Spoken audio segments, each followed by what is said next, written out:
Boa noite, senhora. Boa noite, senhor. Boa noite, jovens. Jovens. Vocês estão fazendo o quê? Atrás de celular para fazer rede social. Videogame. Tá procurando emprego. Tem aquela turma ali que tá jogando sinuca, né? Na esquina. Onde é que tá a juventude brasileira? A juventude sabe quando a gente faz um corte assim, que o sangue se derrama e inunda a mão da gente, um sangue vivo, fluente, denso. Essa é a juventude. E se a juventude não está fluindo, se ela não está reclamando, reagindo, se ela não está batendo tambor, se ela não está se reunindo nas esquinas para reclamar, se até a juventude está calada, a gente está com problema. Se a juventude está acomodada, achando que está tudo bem, que está tudo tranquilo, que não tem que mudar nada, a gente está com problema. Porque isto é inerente à juventude. Ir atrás do conhecimento, do novo, da participação, da inserção. O jovem, ele nunca fica parado. Mas parece que a gente está com um problema no Brasil. No começo dos anos 80, quando estava ali terminando a ditadura militar,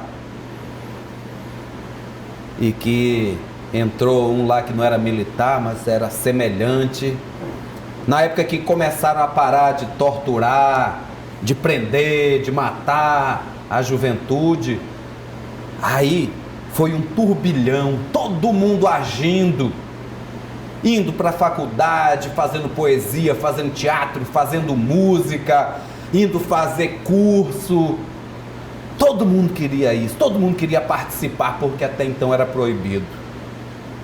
Agora não é proibido, está em risco, mas não é proibido. Você pode ir para a rua, você pode propor a derrubada de todos os poderes, uma nova eleição, você pode querer mudar, mas não daquele jeito, tem que mudar isso aí. Não, é tentar fazer diferente, porque tem muita coisa no Brasil que não está dando certo. Hoje nós vamos falar de juventude e de participação. Para nos ajudar, recebemos Wesley Souza.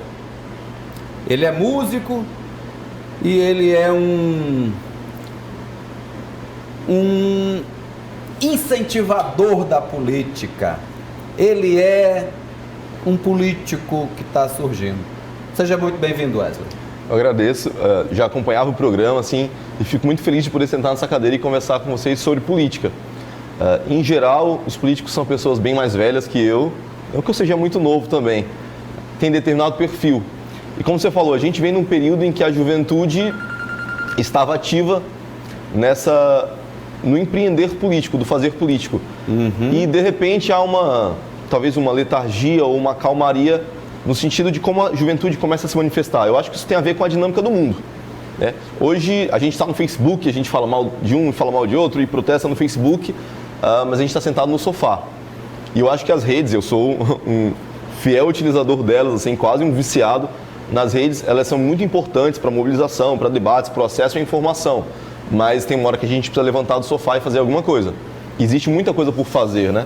Eu tenho um amigo que gosta de dizer, você não precisa mudar o mundo inteiro, você pode escolher um problema e resolver. O seu vizinho pode ser analfabeto, você pode ir lá e resolver o problema do seu vizinho. É uma vida, é um pedaço desse mundo que você resolveu. Não dá para mudar tudo, mas você pode começar mudando pequenos probleminhas e já faz uma diferença grande. Acaba tá com sangue no olho, Natanael. O problema, né, Geraldo, que eu vejo, né, assim, dos jovens, né, e assim, me colocando um pouco mais, a gente tem uma idade um pouco mais avançada, é que começa com todo o gás, né? Toda aquela insurgência, não que seja o caso do Wesley, né? Mas assim, começa com toda aquela insurgência, vem e tal, e o sistema bota ele debaixo aqui e acomoda. Mas é isso que eu tô preocupado, Natanael. Você tá com que idade, Wesley? Você é homem, pode falar. Eu tenho 32. 32. Porque você ser oprimido pelo sistema, ou por qualquer ser oprimido, é um sortilégio. Porque quando alguém vem te oprimir, você se defende. Mas às vezes é um poder muito grande que está. Agora, quando a juventude já está oprimida, já vem ali na adolescência, é isso que me preocupa. Nem começou ainda e já está lá de cabeça baixa. Assim, ó, vamos ver assim, né? Vamos lá. O caso do Moro agora, né? Vamos pegar como exemplo aí os vazamentos, tudinho, a inclinação do discurso para a condenação do Lula, sabe? A orientação aos promotores, né? Tu imagina, né, que fizeram isso com o Lula, que é um cara que estava acima do bem e do mal no Brasil, ainda tem um capital político muito grande, né? Tanto é que milhares de pessoas pedem, né, a sua libertação, mas o sistema foi lá, Geraldo, e fez. Exato. Né? E quando o Moro vai para a televisão, lá na comissão, vendo a televisão, não respondendo diretamente nenhuma pergunta, sempre se esquivando, e o sistema passa a mão na cabeça e assim, já estão falando que não acontece nada. E assim, eu tenho minhas dúvidas se vai acontecer alguma coisa, Geraldo, porque se fosse outra pessoa, se fosse um jovem que tivesse burlado ali, né, uma coisa que estava ali no seu alcance, ali na sua região de trabalho, né, e fosse pego, com certeza a justiça seria implacável. Né? E o que aconteceu hoje, o que está acontecendo, vão esquecer, não vai dar em nada, né? Dificilmente lá ele vai perder seu cargo, vai continuar comandando a Polícia Federal, como já saiu a notícia, mandou investigar todas as contas lá do jornalista, ou seja, está usando a força do governo, do poder, para reprimir, é uma repressão. Agora tu imagina um jovem que está entrando ali, que tem o jovem, ele tem uma base de família por trás, né? Que já viveu muita coisa, vai falar assim, olha, você vai entrar nisso aí, mais tarde você vai ser uma vítima. Uhum. Isso é um tipo de opressão também, isso é uma né? opressão, e ninguém fala nada, né? Pois, mas muita gente estudou isso aí, o Carecão tem um livro sobre isso. Mas Wesley, você aqui é integrante aqui do Renova BR Cidades. Tem que fazer o Renova BR 135, né, Natanael? O que é você estava me explicando que não é um movimento, sim, né? Mas é uma ação. É uma ação. De tentativa. É uma iniciativa, né? É uma iniciativa de mexer no quadro, não no quadro, nos membros, no status quo da política brasileira, no establishment, no fazer político. Vocês estão tentando, eu já estou te colocando lá, já que você sou recém-aprovado. Foi aprovado agora, né? Vai começar a fazer o curso. Você acha que está dando certo a ação da BR? Eles elegeram alguns políticos, né? De ambos os lados, do que a gente pode chamar do espectro ideológico. Independente de partido, eles estavam ligados a esse movimento. Sim. Né? Assim, a gente tem a tendência de querer que mudanças aconteçam de maneira brusca. E quando para mudar o sistema, você precisa compreender como o sistema funciona. Não dá para mudar tudo isso que está aí se você nem entende como funciona tudo isso que está aí. Então, a primeira coisa é compreender que mudanças substanciais são difíceis de fazer. Como é que você muda um estado como Maranhão, por exemplo, que sofre com índices de pobreza e de analfabetismo muito severos? Você não muda isso do dia para a noite. A mudança disso precisa ser muito bem pensada, muito bem... Você precisa entender como funciona a economia das cidades do Maranhão, como funciona o financiamento da educação, como é que você melhora isso se você não compreende. E eu acho que a mudança, no nível que a gente quer, perpassa por possibilitar a ascensão de novas figuras.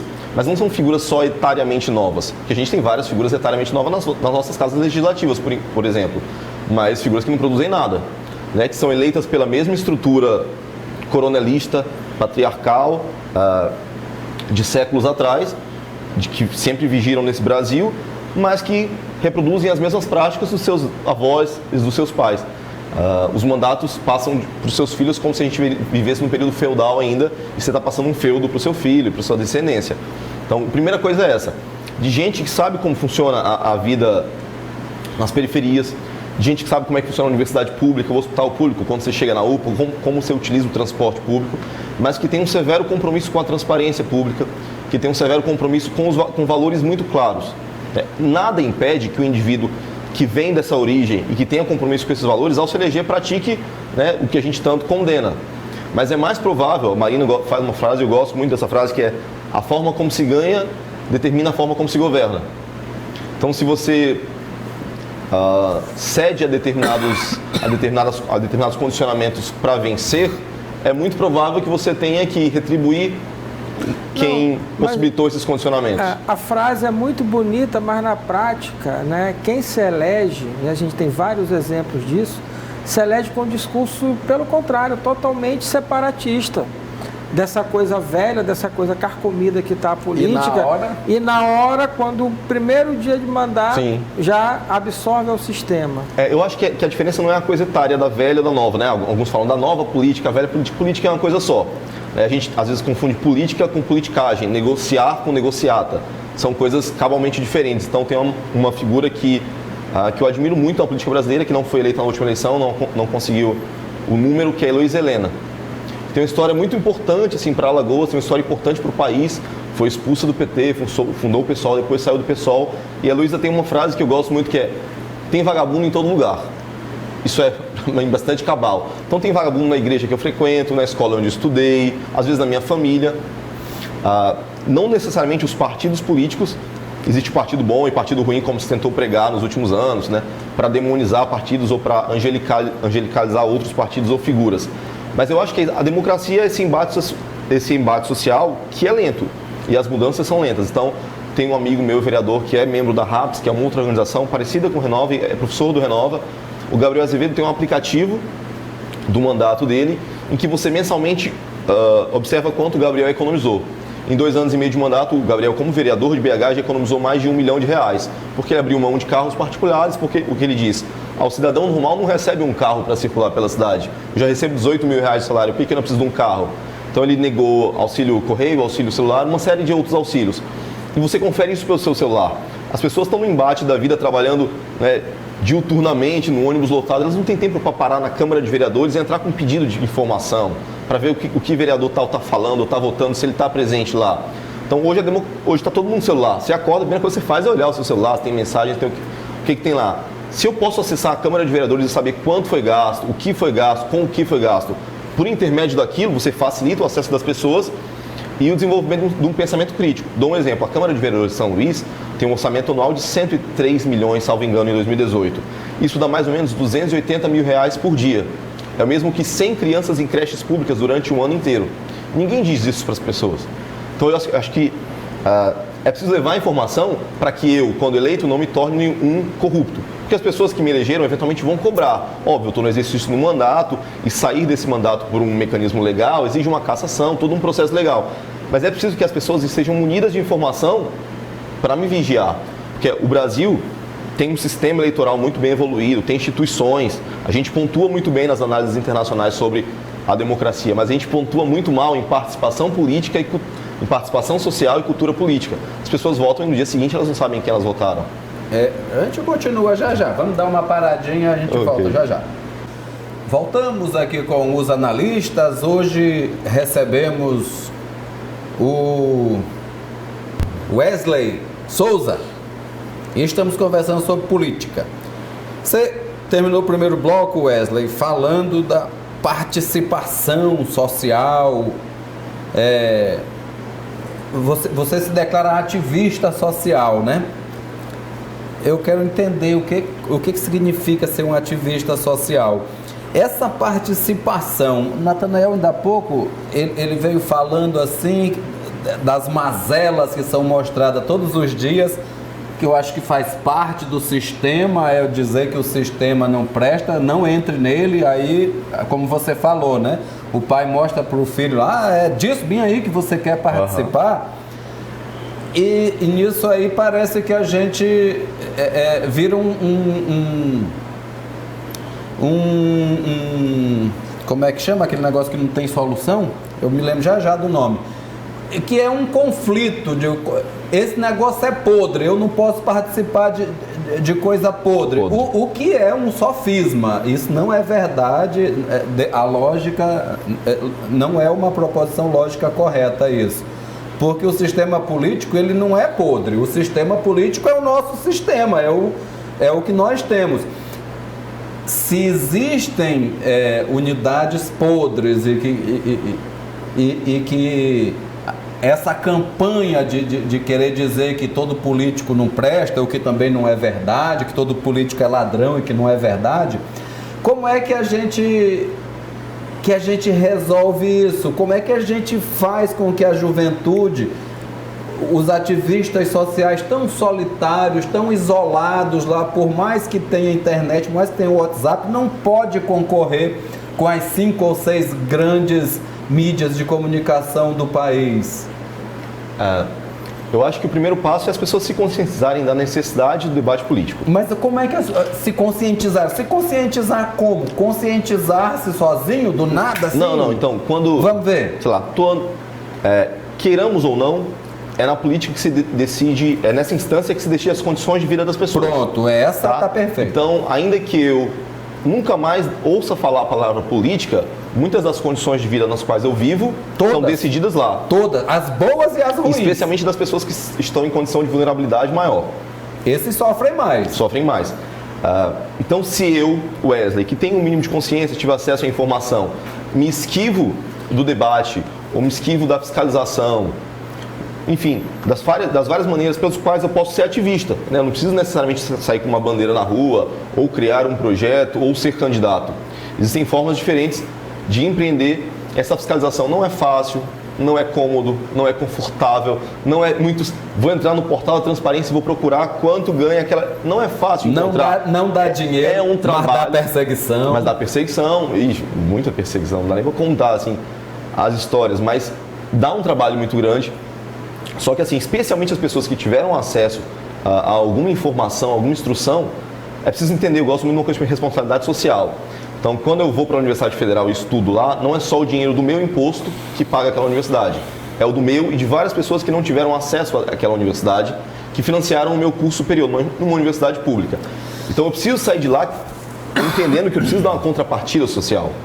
Então, assim, isso foi alguma coisa que em algum momento foi uma tomada de consciência. Falei, bicho, eu preciso fazer alguma coisa para retornar, porque assim, estamos todos no mesmo plano, independente da classe social e das condições em que eu viva, a deteriorização das condições de vida de determinada classe vão me atingir em alguma medida.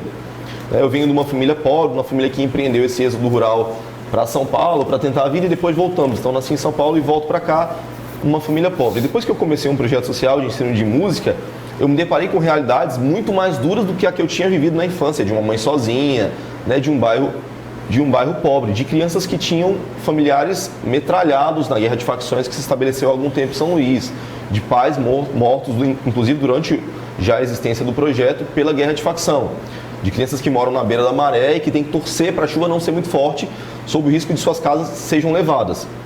Então assim, quando eu, que tenho o mínimo de acesso à informação e posso empreender alguma ação, me esquivo de fazer isso, e é um texto bíblico que eu gosto, que quando o indivíduo se esquiva de fazer o que ele considera certo, ele está incorrendo em erro, eu estou deixando de contribuir para esse processo democrático. E aí eu repito, é lento, é doloroso, mas é a única alternativa, né? Não adianta sair com a bandeira na rua pedindo a volta da ditadura militar, como se eles fossem robozinhos que não erram, e os vários casos, inclusive recentes, mostram que estamos todos submetidos a erro. Só que a decisão colegiada, ela é mais provável de ser acertada do que a decisão, né, tomada de forma autocrática. Então, é essa consciência de que o processo é lento e doloroso, mas que eu tenho que entrar nesse processo. Natanael, a palavra que eu estava tentando me lembrar ainda agora era paradoxo. Paradoxo. E eu vou inclusive contar uma das histórias que tinha um físico chamado Fermi, italiano, e ele era pesquisador de exoplanetas, né, de vida em outros planetas, e pelos cálculos matemáticos É impossível que não haja, né? Tem tanto planeta lá que provavelmente há. E Fermi chegou no refeitório e disse: se eles existem, aonde eles estão? Este que é o paradoxo de Fermi, né? Porque aí eu te faço a mesma pergunta, Wesley, que Fermi fez. Teve um saliente lá que se levantou e disse: eles estão aqui entre nós, chamam-se húngaros, mas não é o caso. Eu lhe pergunto, se estes ativistas sociais, se estas pessoas conscientes existem, aonde elas estão? Fora você. Fora, então, aquela senhorinha, né, que tem uns filhos e que tenta reunir as outras senhoras do seu bairro para que exista uma creche ali, porque em regiões onde existem creches, o número de mulheres ativamente econômicas é 50% maior do que em regiões onde não existem creches. Então, aquela senhorinha que faz, que tenta manifestar, que coloca um cartaz e que chama o prefeito para chincha, para discutir aquilo, aquela senhora é uma ativista. Como dar voz para esses ativistas? Como dar voz. E aí eu acho que essas iniciativas, a RAPS, o Renova, os eventuais movimentos, acontecem para isso. Cito a RAPS, por exemplo, que é um movimento que é a iniciativa da qual eu já faço parte. A RAPS se chama Rede de Ação Política pela Sustentabilidade e ela seleciona pelo país gente de tudo quanto é partido, gente sem partido, mas que pretende em algum momento concorrer aos cargos eletivos, entrar na disputa eleitoral. Então, ela seleciona pelo país. No ano passado fomos selecionados 2 no Maranhão, eu e o Duarte, que agora é deputado federal, e esse ano foi selecionado o Rubem Júnior. Então, nós vamos para São Paulo para formações. Uma dessas formações foi com um cara chamado Steve Jardin. Ele é professor da Escola de Governo de Harvard, foi consultor da campanha do Barack Obama e do Bill Clinton. Então, assim, traz experiências significativas que precisam necessariamente ser adaptadas à nossa realidade, né? Não dá para crer nesse viralatismo de que tudo que funciona lá funciona aqui, mas são experiências. São vivências significativas em uma universidade importante, das mais importantes do mundo. Você tem uma semana estudando com esse cara vários aspectos diferentes da governabilidade em determinados países e de estudos que eles têm desenvolvido. Então, por exemplo, há um estudo produzido em Harvard que diz que cada $1 investido em creche, a longo prazo ele resulta de 4 a 9 dólares. É um negócio, para falar em termos capitalistas, cujo retorno social é de 400% a 900%. E a gente em São Luís, por exemplo, está esperando 25 creches há 6 anos e meio. Então, por exemplo, aquela senhorinha que coloca o cartaz que vai lá, ela precisa ser amplificada. Essas iniciativas, como o RAPS e como o Renova, estão procurando aquela senhorinha para amplificar, para dar formação para ela, para entender como é que ela pode utilizar melhor as mídias sociais, para que ela possa entender sobre a legislação que financia a educação, que financia as próprias creches públicas, como funcionam as eleições, os partidos, as coligações, as mudanças que eventualmente podem acontecer, para que ela tenha um mínimo de condição de, em algum momento, entrar na disputa. E assim, existe a vitória eleitoral, existe a vitória política. Aquela senhorinha lá do bairro que não recebeu a creche pública, ela pode não chegar no quantitativo que a eleja, no quantitativo matemático que faça ela ganhar uma cadeira. Mas aquela senhorinha ser candidata e colocar em pauta as creches públicas e ter 300 votos que sejam, é uma vitória política. É a mesma coisa, a democracia é dolorosa, mas é o único caminho possível. Mas isso de certa forma já existe, né, Wesley? Assim, eu acho que o grande lance, o grande mote de um projeto como esse, como Renova, é justamente a inserção do universo digital, né, trazendo a praticidade, né, para a pessoa se atualizar dentro do processo político. Mas assim, a essência continua a mesma. É o que eu sempre falo aqui, né, Geraldo? Os gregos não erraram quando criaram todo esse sistema político vigente. Quem se corrompeu foi o homem no meio do caminho, porque o sistema político ele é quase perfeito, né, Geraldo? É um conjunto de regramentos. E isso aí perdura até hoje. Então é sinal de que é um modelo que ele funciona. E ele vem melhorando nos últimos tempos. O nosso sistema político de hoje é incomparável ao medieval. Ano passado, nas eleições, se teve um discurso de terra arrasada muito grande, proposital. Exatamente. E vendendo a imagem de um salvador que foi o Bolsonaro, o Messias. Né? Que ainda não salvou, estamos esperando. E esse Messias, ele não existe. Exatamente. Né? Não existe. São vários Messias, a população inteira se tornar um Messias, né? Tá atento para isso, para tudo que envolve, né, a política e a sociedade. Mas eu vejo um ponto positivo na questão do Renova e todo esse mecanismo, que é o engajamento. Eu acho que o engajamento ele é válido, né? Agora, é difícil mudar, por quê? Porque assim, essa taxa de renovação ela é muito baixa ano a ano, Geraldo. e a minoria que entra facilmente ali é sucumbida pelo processo vigente. E é uma renovação, né? Mais de figuras do que de ideias, Isso, né? né? A gente tem exemplos aqui clássicos, né, Geraldo? A eleição da Assembleia Legislativa, a Câmara de Vereadores em São Luís, né? Onde, né, a facilidade do poder e as benesses do poder acaba sendo o atrativo maior de quem entra. Sim. Porque, assim,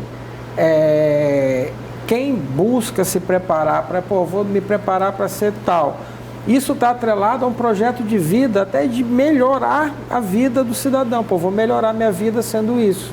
E quando chega lá, sabe, a realidade é essa. Eu sei que tem gente que está fora dessa curva. Eu sei que tem uma minoria que pensa diferente. E a gente valoriza essa minoria, porque nessa minoria que está a nossa esperança. Só que o jogo é muito duro, o jogo é muito bruto. O sistema é bruto. Mas ele tem que ser jogado, né? Tem que ser jogado. Ele tem que ser jogado, ele é muito duro. Eu vi agora recentemente, Geraldo, até num blog de notícia aí, um vereador que atua em determinado bairro, chegando com obra em outro reduto eleitoral daquele jeito, trazendo asfalto. Né? Eu vi isso também, mas eu queria saber, Natanael, por que não pode? Se ele quer levar um asfalto, não é? Eu não vejo que não pode, eu vejo assim... Sim, eu sei que você não vê, mas... Faltando um ano para a eleição, praticamente, né? Se chega no bairro com uma pompa, diz que vai levar o asfalto, vai levar isso, vai levar aquilo, né? Porque não foi no primeiro dia depois da reeleição. Aí vai no bairro, Geraldo, que é um dos maiores redutos eleitorais da cidade, né?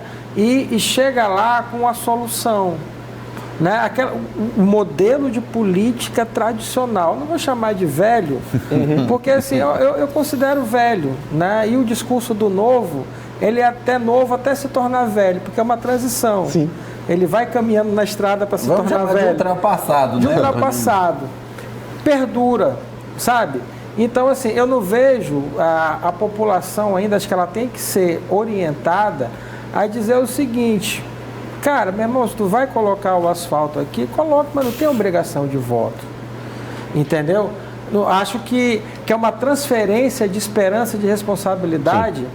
Que mantém essa coisa viva, né? Essa coisa funcionando, que é esse modelo ultrapassado de política, Geraldo. Você vai ter que guardar aí, Wesley, para comentar no próximo bloco. A gente tem que dar mais uma paradinha. A gente volta já já. Voltamos aqui com os analistas e hoje recebemos o Wesley Souza, que é ativista social e é músico, ele é pianista também. Só para acrescentar, Natanael, isso que você estava falando, de um vereador invadindo o espaço do outro, há alguns anos eu cheguei para um candidato e disse: ô fulano, você que era um deputado, né, querendo se reeleger, eu disse: ô fulano, você não quer ir lá no município de uns compadres meus ali, que está muito maltratado lá? Eu falei com eles dizem que se reúnem lá para te receber. Ele disse: eu quero, que lugar é esse? Eu disse: é tal lugar. Ele disse: ah, não, mas isso aí é região de fulano de tal, de um outro deputado. Aí eu me pergunto, tá rateado assim? É uma herança coronelista, né? Não, você falou do sistema feudal ainda agora. Mas a política é um feudo, Geraldo. Pois né? É tratada como um feudo. Exato. A realidade é essa.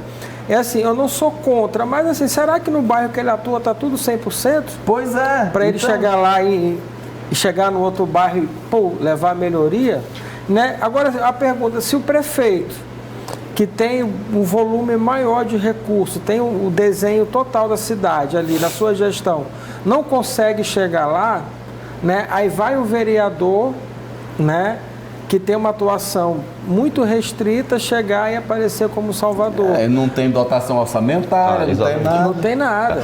Sobre o Renato, tem só um ponto importante, é que esse módulo que acontecerá nesse ano, ele é um módulo majoritariamente online, como você falou, nessa coisa do acesso digital. Mas o módulo do próximo ano é um módulo presencial, como foi o da turma anterior, que elegeu a Tabata, o Rigoni e outros nomes. Assim, é essencialmente presencial, mas não que não utilize a ferramenta digital como fundamento, uma vez que ela é importante. A gente já vem falando dessa coisa da democracia digital. Sobre a função, essa coisa do vereador, né? O vereador trouxe um asfalto, o vereador fez uma festa do Dia das Mães. Também está embasada na não compreensão das pessoas de qual a função do vereador. né, que vereador não tem que levar asfalto para lugar nenhum, vereador não tem que fazer festa no Dia das Mães. Enfim, as pessoas não compreendem qual a função dele e ele se utiliza disso. Então, é comum, em determinada data, eles distribuírem peixe. Você vê todo vereador no seu reduto eleitoral. Outro dia deu uma confusão esse negócio de distribuir peixe ali por que é dinheiro público, mas que o prefeito vai distribuir, né, para os vereadores da base, vai distribuir muito peixe ali. E aí parece que aquele é um bom vereador. Né? Aquele vereador não questiona as creches. É o popular vereador Meu Peixe. Meu Peixe. Não questiona a ausência de creche, não questiona não cumprimento das 45 metas do Plano Municipal de Cultura, que já tem 5 anos, faltam só mais 5. Ele não questiona, ele não faz o exercício dele. Ele faz o exercício de subprefeito. A não compreensão disso também faz parte das dificuldades que a gente tem com o sistema político e, por consequência, com a democracia. Existe uma outra organização, e eu acho importante citar, chama Politize, cujo objetivo é diferente, é elevar a educação política. É informar para as pessoas como funciona o sistema que a gente tem posto. Tá? Aqui existe o E-Cidadania, em que eu posso propor um projeto de lei e que, se ele chegar a uma quantidade de votos positivos, ele vai para uma comissão e pode ser apreciado no Senado. Que existem aplicativos como o Poder do Voto e alguns outros em que eu posso acompanhar o que está sendo feito no Congresso, tudo mais. Então, um dos outros exercícios para nós que, enfim, nos consideramos ativistas, ou a gente que quer ajudar a melhorar a democracia, é informar as pessoas de como as coisas funcionam. Eu falei ainda há pouco, a Câmara de Vereadores custa 280 mil por dia, que é o mesmo que 100 crianças em creches públicas por ano. Quando eu digo isso para o cara que pega o Uber e eu venho até aqui, ele fica chocado. Caramba, bicho. Então, talvez em algum momento, quando o vereador for fazer campanha e perguntar para ele vai perguntar isso para o cara. Então, assim, tem essa coisa de municiar as pessoas com informação. E aí, não só as redes sociais, mas os veículos tradicionais de mídia tinham essa obrigação de municiar as pessoas de informação para que a gente qualificasse o debate, para a pessoa não imaginar que a função do vereador é colocar asfalto, distribuir peixe ou fazer festa do Dia das Mães. Não que haja nenhum problema nisso, mas é uma distorção do sistema. O vereador, para fazer isso, ou para fazer a festa do Dia das Mães, ele provavelmente não faz com o salário dele, ele faz com origem de outras fontes. Só para terminar essa fala, eu lembro de uma conversa que eu tive com o vereador tentando conversar sobre um projeto de lei, uma audiência pública que eu considerava necessária, e ele me falou que naquele período ele não poderia porque ele era padrinho de muitos grupos folclóricos e ele ajudava financeiramente 20 grupos. Então você imagina, o salário é mais ou menos 15 mil reais, depois o imposto de renda fica 11 e um pouquinho. Então, assim, 500 reais. Sim, mas ele é com as emendas, meu filho, que é muito mais do que o salário. Que é muito mais que um salário, assim. Mas quem conhece a dinâmica desses patrocínios sabe que não é por intermédio da emenda, porque a emenda exige uma prestação de conta. Que o cara tá bancando. Não, mas a maioria das vezes os caras estão bancando com dinheiro. Quando você conhece a dinâmica dos grupos e conversa com as pessoas, eles dão dinheiro na mão.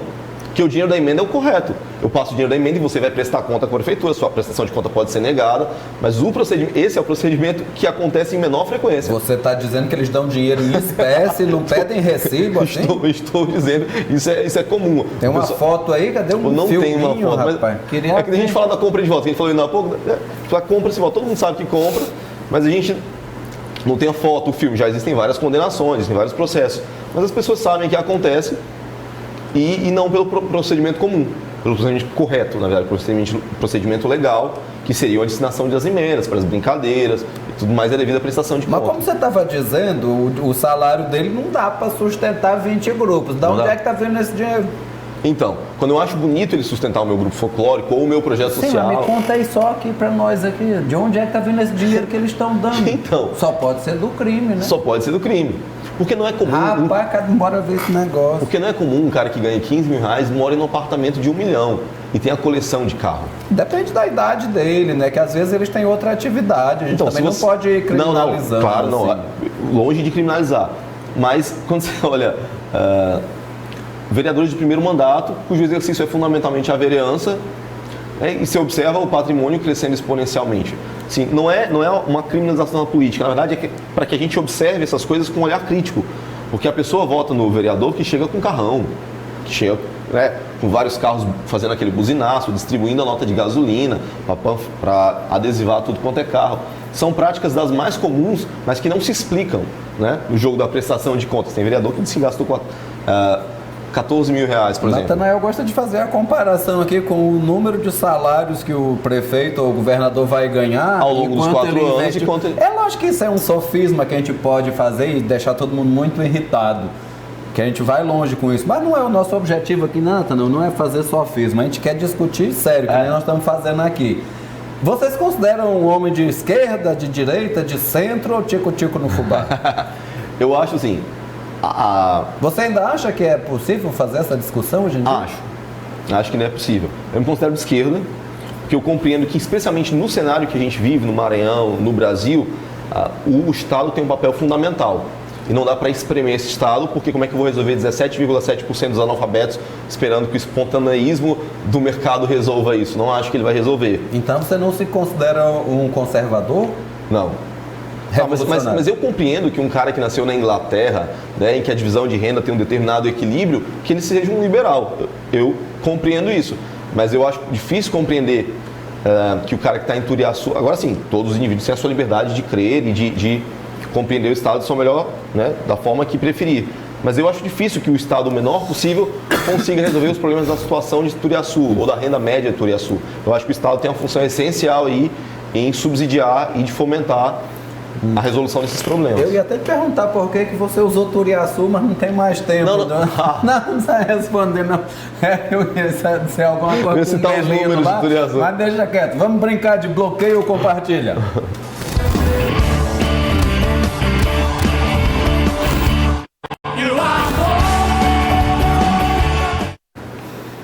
Pô, bota aí, meu filho. Bora ver se ele gosta ou não gosta dos outros aqui. Ó, é coincidência, eu não sabia que o Duarte Júnior tinha participado do negócio ano passado. Então é coincidência. Eu coloquei ele aí porque ele é de primeiro mandato, porque ele é jovem, é iniciante na política e que ele tem sangue no olho também. Você bloqueia ou compartilha? Eu compartilho. Gosta dele? Gosto dele. Sou amigo, acabei virando amigo dele, mas eu acho que tem um mandato importante. As críticas que eu tenho eu já fiz, assim, né, mas acho que ele tem um mandato importante. É uma das figuras que se elegeu, acho que por conta de uma movimentação, muito por conta das redes, né? Acho que o Duarte talvez seja o primeiro caso de uma eleição por conta das redes sociais, óbvio, por um histórico de trabalho, de atuação, de formação, mas cuja influência das redes sociais foi determinante na eleição. Tá. Segundo. Tá, esse aí também não é iniciando na política, mas Eduardo Braide, bloqueia ou compartilha?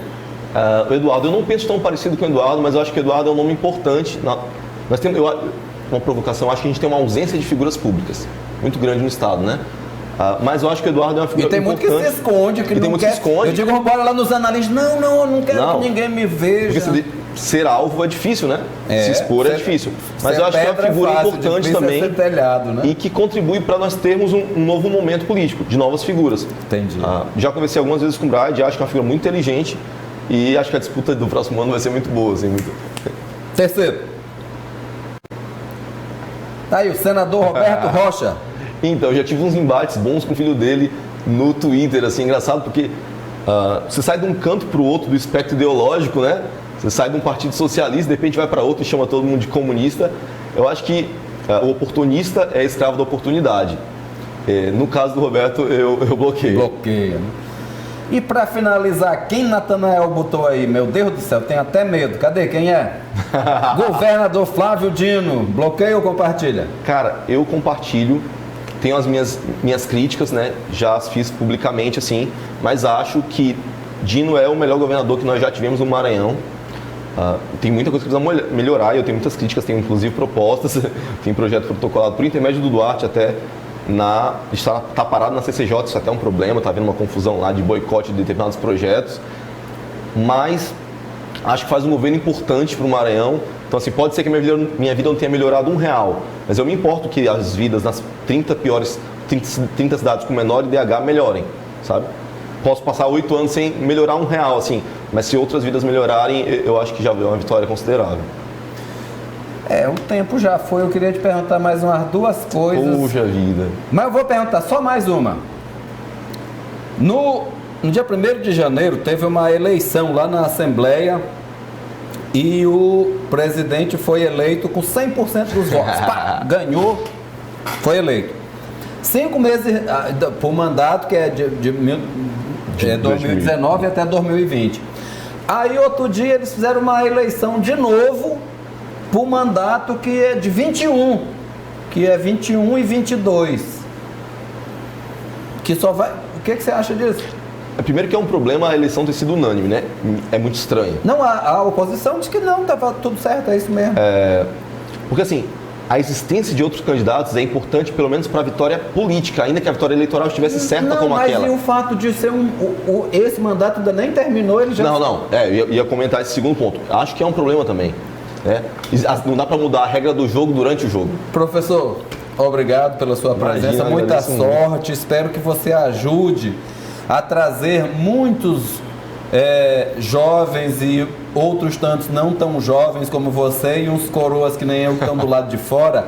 Traga eles para dentro do jogo, gente que queira saber como isso funciona. Eu agradeço. No dia que você precisar de um espaço para divulgar qualquer ação nesse sentido, que envolva o bem comum, que envolva a nossa comunidade e a totalidade de seus membros, você pode pedir para vir aqui que o espaço é esse. Agradeço, muito obrigado. Acho que o programa tem uma função essencial. Um programa passando nesse horário, na TV aberta, falando de política para as pessoas. A pessoa pode sentar no sofá e entender alguns problemas, criticar, pensar. Isso é essencial para a evolução desse processo doloroso, mas necessário e a única alternativa que a gente tem, que é a democracia. Beleza.